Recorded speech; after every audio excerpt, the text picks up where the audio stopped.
258 milliards de dollars, c'est la somme que réclame un collectif d'investisseurs américains à Elon Musk. Ce sont des citoyens qui se sont sentis floués par ces pratiques effectuées par Elon Musk. On le rappelle, ça a commencé en janvier 2022 quand Elon Musk a annoncé que sa compagnie de véhicules électriques Tesla allait accepter le Doge comme un moyen de paiement. En mai, il a aussi annoncé que le Dogecoin pourrait être accepté pour l'exploration spatiale à travers sa compagnie SpaceX.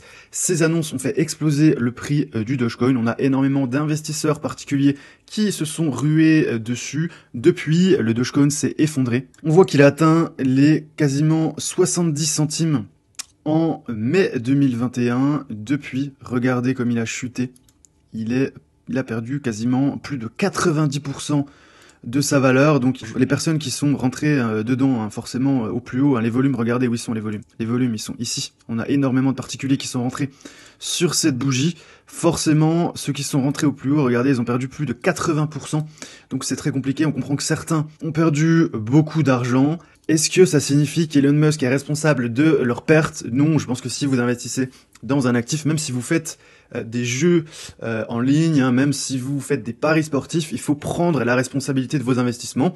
Après, est-ce que Elon Musk a outrepassé le cadre légal? D'après certains, il pourrait être accusé de fraude, de fausse publicité ou de pratiques décevantes, ce qu'ils appellent des deceptive practices, et de conduite déloyale. On peut comprendre qu'on ait des personnes qui soient très déçues, qui cherchent à trouver un coupable, et idéalement, si ce coupable peut être très riche et qu'une action en justice peut leur rapporter de l'argent, on comprend que certaines victimes professionnelles essaient de poursuivre Elon Musk en justice. Après, est-ce que ça veut dire qu'ils vont obtenir gain de cause?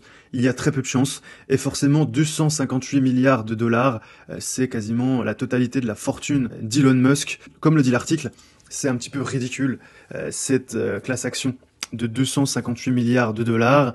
Mais il faut voir ce que donne un petit peu cette enquête. Il faut savoir qu'aux États-Unis, on peut attaquer un petit peu n'importe qui pour n'importe quelle raison. Et c'est forcément très compliqué d'attaquer Elon Musk parce que lui, ses moyens sont quasiment illimités. Une longue consolidation attendue sur le Bitcoin. On sait qu'il a chuté ces derniers jours. On est vraiment retombé sur les 20 000 dollars. On le verra dans la partie consacrée à l'analyse graphique. Le plus probable, c'est qu'on reste sur ce niveau des 20 000 et qu'on consolide pendant de longues semaines. Il y a très peu de chances qu'on redescende ou qu'on rebondisse, vu la volatilité qu'on a connue les derniers jours passés. Donc le plus probable, d'après les analystes, ce serait plutôt une consolidation. On le verra dans la deuxième partie. 72 des crypto-monnaies du top 100 ont chuté d'au moins 90% depuis leur point haut. C'est un article du Coin Telegraph. On verra notamment que le top 10 n'est pas épargné par ces chutes et que même une crypto-monnaie comme Ethereum a énormément chuté ces dernières semaines. Mark Cuban qui déclare que Warren Buffett avait raison sur l'une de ses citations. Il y a une des citations très connues de Warren Buffett qui est « Quand la mer se retire, on voit qui se baignait nu ». Ça explique un petit peu toutes les chutes récentes des entreprises qui florissaient pendant les marchés haussiers, ce qui est assez simple. Mais forcément, quand les marchés commencent à baisser, on voit quelles sont les entreprises qui sont saines, et les entreprises qui sont mal gérées forcément commencent à avoir d'énormes difficultés ou font banqueroute. C'est le retour des cycles économiques. On a les banques centrales qui retirent des liquidités, c'est la fin de l'argent facile. Maintenant, on va avoir une épuration, que ce soit sur les actions et même sur le marché des crypto-monnaies. C'est très sain pour l'économie à long terme, mais ça va être très douloureux forcément pour les nombreuses entreprises zombies qui ne faisaient que survivre durant cette période très prospère, ou même pour certaines entreprises qui ont très peu d'utilité ou qui étaient très mal gérées. Bitcoin est mort pour Bill Gates. Alors on voit qu'on a, c'est un petit peu le concours, la surenchère du propos le plus négatif sur le Bitcoin. D'après lui, seul un fou pourrait encore en acheter. Il faut savoir que ces cracks sur le Bitcoin, c'est vraiment monnaie courante depuis le début. Le dernier crack de 2017, le Bitcoin avait perdu 83%. Actuellement, on est sur une baisse de 70%. Il y a encore de la marge pour que ça redescende. Sauf que là, on est quand même sur un niveau de support. On est quand même sur les 20 000 qui correspondent au point haut du dernier cycle haussier. Donc il faut savoir que ces chutes de 70, 80, voire 90%, ça fait partie du Bitcoin, c'est comme ça depuis sa création. Donc il faut pas non plus paniquer complètement. Le Bitcoin, c'est toujours 400 milliards de capitalisation boursière, donc il y a encore des liquidités, c'est vraiment très solide. Le processus a de nombreuses utilités en termes de registres, en termes d'envoi de transactions, en termes de décentralisation. La technologie est clairement merveilleuse et révolutionnaire. Donc même à 20 000 $, même à 10 000 $, si le Bitcoin chute de 95%, il n'y a aucun problème quant à son avenir. D'ailleurs, ce qui en fait sa valeur, c'est aussi l'offre en circulation qui pour l'instant est de 19 millions, qui ne dépassera jamais les 21 millions. C'est aussi la sécurité du protocole qui pour l'instant n'a jamais été hacké et qui est de plus en plus décentralisé, donc de plus en plus compliqué à attaquer. Donc ces deux choses, l'aspect sécuritaire et aussi la rareté à 21 millions de Bitcoin, fait qu'il suffira qu'il y ait une hausse de la demande pour que le Bitcoin augmente. Pour l'instant, c'est toujours un actif risqué qui est fortement corrélé au marché action. On le verra d'ailleurs dans la deuxième partie. Mais il est fort probable que par la suite, le Bitcoin se transforme en une unité de réserve, comme l'est l'or. Et à ce moment-là, ça peut être très haussier pour le Bitcoin. Ça peut agir comme une assurance au sein d'un portefeuille boursier. Donc on aura de plus en plus d'institutionnels qui vont aller dans le Bitcoin. Pour l'instant, ce n'est pas encore le cas, mais il est tout à fait possible que le Bitcoin devienne une valeur de réserve. Allez, on a quand même une nouvelle haussière avec Vueling qui va accepter les crypto-monnaies comme nouveau moyen de paiement. La compagnie va s'associer avec BitPay et elle annonce que dès 2023, il va être possible d'acheter des billets d'avion en ligne avec notamment du Bitcoin Cash, du Bitcoin, du Dogecoin, de l'Ether, donc 13 crypto-monnaies qui vont être compatibles directement sur le site Vueling. Encore un argument qui montre que les crypto-monnaies peuvent être utilisées comme des moyens de paiement alternatifs pour acheter des biens de la vraie vie, pas uniquement des biens numériques, ou pour acheter de la drogue comme le dénoncent certains. Cette critique de trafic et de blanchiment, elle est en train de diminuer, on a de moins en moins de personnes qui utilisent cet argument. Là actuellement c'est surtout la bulle qui est critiquée, mais de toute façon une bulle financière, elle vient toujours d'un secteur très innovant qui attire énormément l'attention. Il y avait une bulle pour Internet, Internet a changé le monde, donc il est tout à fait possible que les crypto-monnaies représentent l'avenir de l'économie numérique, en tout cas une bonne partie de l'avenir de l'économie, et qu'elles changent de nombreux secteurs, c'est ce qui est en train de se passer. Ces grosses périodes d'euphorie, elles sont très importantes pour lever des capitaux, pour avoir des accélérations d'innovation, et ces corrections permettent de faire le ménage, donc c'est des corrections qui sont saines et qui vont permettre de dégager les entreprises qui étaient mal gérées ou qui n'apportaient aucune utilité. Donc il ne faut pas s'étonner ou se plaindre de ces cracks, de ces bulles financières. C'est sain à long terme pour l'économie et pour l'innovation. Du côté du crypto index, on est redescendu sur les 10, on est toujours dans l'extrême peur, mais on est à 9, on est encore plus bas hier, on était à 7. La semaine dernière à 13, le mois dernier à 12, on voit vraiment qu'on est très apeuré par cette chute sur les 20 000 qui pourrait très bien être le point bas. On parlait des 30 000 qui pouvaient être un support très important. Les 20 000, plus on descend forcément, moins on a de chances de descendre plus bas. Et c'est vraiment un support qui est très solide. Les 20 000, on a déjà perdu 80% sur le Bitcoin, on a énormément de personnes qui vont racheter. Par contre, on en parlera par la suite, on a quand même des personnes qui ont placé des stops au niveau des 19 500, juste en dessous des 20 000. On a énormément aussi de personnes qui sont sur les futurs, qui risqueraient de se faire liquider. Donc le scénario de retour sur les 10 000 est possible également, même si pour l'instant, le scénario le plus plausible, ça va être plutôt une consolidation pendant plusieurs semaines. Du côté du top 10, donc sur 7 jours, moins 29% pour le Bitcoin, moins 38% pour l'Ethereum, moins 24% pour le BNB, Cardano, moins 21, XRP, moins 17, Solana, moins 20, Polkadot, moins 20. Donc sur 7 jours, on voit que ceux qui s'en sortent le mieux, c'est surtout Solana et Polkadot. On a un token qui tient plutôt bien, c'est le token Leo, c'est le token de l'exchange FTT. En général, les exchange tokens, ça tient très bien, ça baisse beaucoup moins que le Bitcoin. Et en général, la croissance est beaucoup plus intéressante. Le BNB a bien baissé, lui c'est pour d'autres raisons, c'est à cause notamment d'une enquête de la SEC qui est en train de faire une investigation sur l'ICO BNB, donc c'est toujours très mauvais d'avoir le régulateur américain sur le dos. Voilà ce que ça donne d'un point de vue graphique, on est à 21 000 sur le Bitcoin, on a retapé ce niveau des 20 000, le point haut, on a vraiment, vous voyez qu'on a une mèche, on a tapé ce niveau, on a rebondi, c'est un niveau qui a été fortement racheté pour le moment. Est-ce que ça va tenir? On va voir. Pour l'instant, vu la volatilité qu'on a eue ces derniers jours, il est très peu probable que ça continue de descendre, que ça reparte à la hausse. le plus probable, hein, ça va être une consolidation sûrement la semaine prochaine. En tout cas, on a ce niveau des 20 000 qui tient, qui est très solide, qui devrait tenir pendant un sacré moment. Sur Ethereum, on est aussi sur un gros support, les 1000. Par contre, si on venait à casser ce niveau des 1000, on a énormément de personnes qui sont juste en dessous avec des stops ou qui risquent de se faire liquider en dessous des 1000. Donc ça pourrait redescendre d'ici quelques semaines assez bas, hein, sur Ethereum. Le prochain niveau est à 500, donc on a déjà bien pris, on a déjà pris très cher, hein, sur Ethereum, baisse de 80%. Pourquoi pas redescendre, faire une baisse de 90%? Redescendre en dessous, ce serait vraiment très compliqué. Parce que vu les niveaux de capitalisation pour l'instant, il y a très peu de chances qu'on redescende sous les 500. Par contre, ce niveau psychologique très important des 1000 ne tient pas, ça peut aller très vite. Je vous l'ai dit, mon scénario, pour l'instant, pour les prochaines semaines, ça va être très possiblement une consolidation latérale à la fois sur Bitcoin et sur Ethereum. Le marché des NFT est en train de se faire ravager, on est à 35, très frais. Regardez même en Ether, l'Ether s'est effondré, même les blue chips, les plus grosses collections en Ether sur 7 jours se sont vraiment ramassés, on a perdu plus de 10% sur 30 jours. Regardez, sur 30 jours, on était à 12 000, sur cet indice, on est à 9 000, plus de 30%.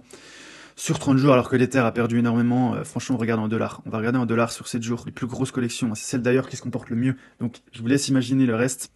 C'est vraiment un bain de sang sur les NFT. Un article intéressant que j'ai trouvé sur Benzinga, c'est la corrélation entre le marché action et les cryptos. On voit que cette corrélation est très importante, mais qu'actuellement elle est à 80%. Donc plus on s'enfonce dans la crise, plus la corrélation est importante. Pour l'instant, le Bitcoin n'est pas du tout une valeur de réserve, comme on l'annonce depuis plusieurs années. C'est un actif risqué, il est traité par les investisseurs comme les actions et il s'en défend à chaque période de trouble. Du côté des actions, en termes de news, on a Ray Dalio qui place 6,7 milliards de positions short, donc positions vendeuses sur les actions européennes. D'après lui, l'Europe va payer très cher cette crise en Ukraine et surtout ce manque d'approvisionnement de l'énergie russe. Donc ils ont notamment shorté aussi la finance européenne, l'énergie évidemment. Ray Dalio, hein, qui est le président du hedge fund Bridgewater, qui est l'un des plus gros fonds d'investissement américains, sûrement le plus grand gestionnaire de fonds aux États-Unis, Ray Dalio, se trompe quand même assez rarement et qui est très baissier sur les actions européennes. Du côté des nouvelles économiques, on a eu l'inflation pour le mois de mai en zone euro, donc sur le rythme annuel 8,1%. En avril, le rythme annuel était à 7,4%, donc on est quand même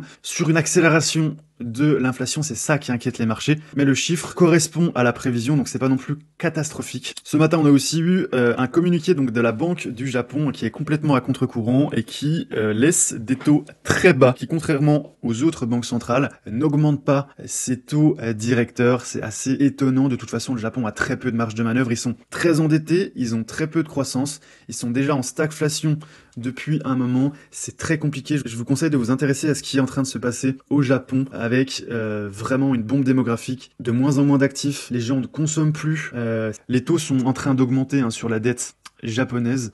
Il est très possible que dans les prochains mois, le Japon commence à être très embêté et possiblement fasse défaut sur sa dette. On aura aussi un rapport de la politique monétaire de la Fed cet après-midi qui devrait sortir, mais de toute façon, juste un discours de Powell en espérant qu'il rassure les marchés. Pour l'instant, les marchés ce matin, on a eu une séance asiatique plutôt haussière avec la Chine qui reprend un petit peu, hein, c'est quand même le rayon de soleil, il nous vient de la Chine en cette fin de semaine avec la levée de certaines restrictions sur le Covid. C'est pas encore très ouvert, mais on a quand même rebondi de 14% depuis le point bas qu'on avait atteint le 9 mai. Ça reprend un petit peu en Chine, peut-être un peu de positif pour le commerce mondial. Le DAX reprend 1,37%, donc léger rebond.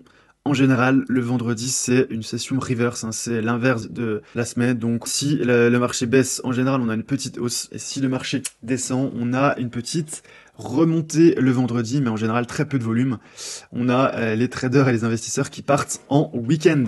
La séance américaine n'est pas encore ouverte, mais pour l'instant, sur le futur, on est dans une légère hausse, 0,5% de hausse sur le futur du S&P 500. Donc aujourd'hui, ça devrait être une session assez tranquille, une petite correction haussière en attendant la semaine prochaine. La semaine prochaine, donc ce sera férié aux États-Unis lundi. On a des chiffres de l'inflation qui vont sortir donc mercredi pour le Royaume-Uni. Le Canada, une nouvelle déclaration de Jérôme Powell, donc le président de la Fed, mercredi 22 juin. Donc mercredi, ça va être une séance décisive. Jeudi, pareil, on a les indices de production, le PMI manufacturier, que ce soit en Allemagne, au Royaume-Uni. On a le chômage, déclaration de Powell. Pareil, mercredi, jeudi, ça va être vraiment décisif sur les marchés. Le problème qu'on a actuellement sur le S&P d'un point de vue graphique, c'est qu'on est en train de casser des gros niveaux. Regardez sur la semaine, on a eu un énorme gap baissier.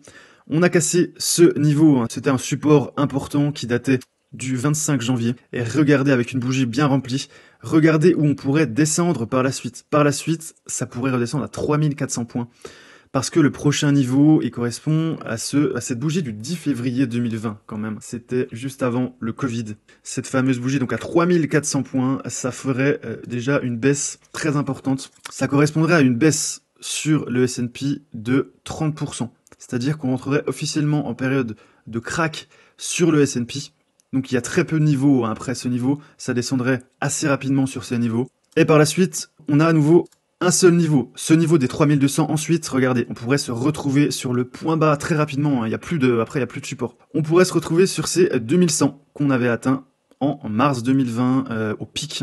Vraiment au plus compliqué de la crise du Covid avant l'intervention des banques centrales. Là, les banques centrales sont en train de reprendre leur liquidité. Donc tout va venir des fondamentaux, principalement de l'inflation. Si les banques centrales n'arrivent pas à diminuer l'augmentation de l'inflation, si les marchés commencent à se rendre compte que les banques centrales n'ont plus aucun pouvoir sur l'inflation et qu'elle est devenue complètement incontrôlable, il est tout à fait possible qu'on redescende très très fort, au minimum à moins 33%, voire beaucoup plus bas, si l'inflation durait. Donc 2100 points, ça correspondrait à plus de 50% de baisse sur le S&P. Ensuite, on a vraiment, donc c'est les niveaux là, les niveaux de 2008, crise de 2000, crise de 2007. On redescendrait sur ces niveaux, ça ferait plus de 60% de baisse. Pour le S&P, 1500 points, là ce serait vraiment une énorme crise. Peut-être que ça viendra, voilà, ça prendra quand même plus de temps. Ça viendra possiblement en 2023, on devrait avoir un été assez tranquille. Mais ensuite, ce qui se profile, c'est possiblement une crise des dettes souveraines, surtout en Europe, peut-être au Japon également. Surtout au Japon, possiblement en Europe, voire aux États-Unis. Et ensuite, ouais, ce serait très compliqué. C'est tout à fait possible qu'on redescende sur des niveaux très bas.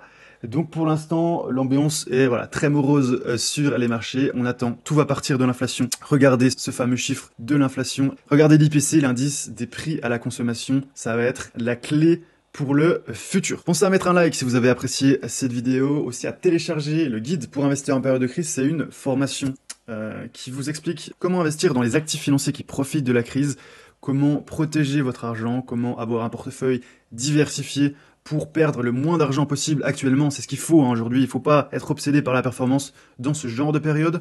Il va falloir perdre le moins d'argent possible. Perdre le moins d'argent possible, c'est pas forcément en gardant ses euros sur son compte bancaire, parce qu'on le voit avec l'inflation, ça va être très compliqué, on perd énormément de pouvoir d'achat. On aura aussi possiblement des faillites bancaires. Il est tout à fait possible que ça arrive même en Europe par la suite. L'objectif, c'est pas de vous faire peur, l'objectif, c'est quand même de diversifier vos comptes bancaires, de diversifier vos actifs et de prendre un petit peu de recul par rapport à l'information brute que vous avez dans les médias. On repart sur les chapeaux de roue dès lundi. Je vous souhaite à tous un excellent week-end.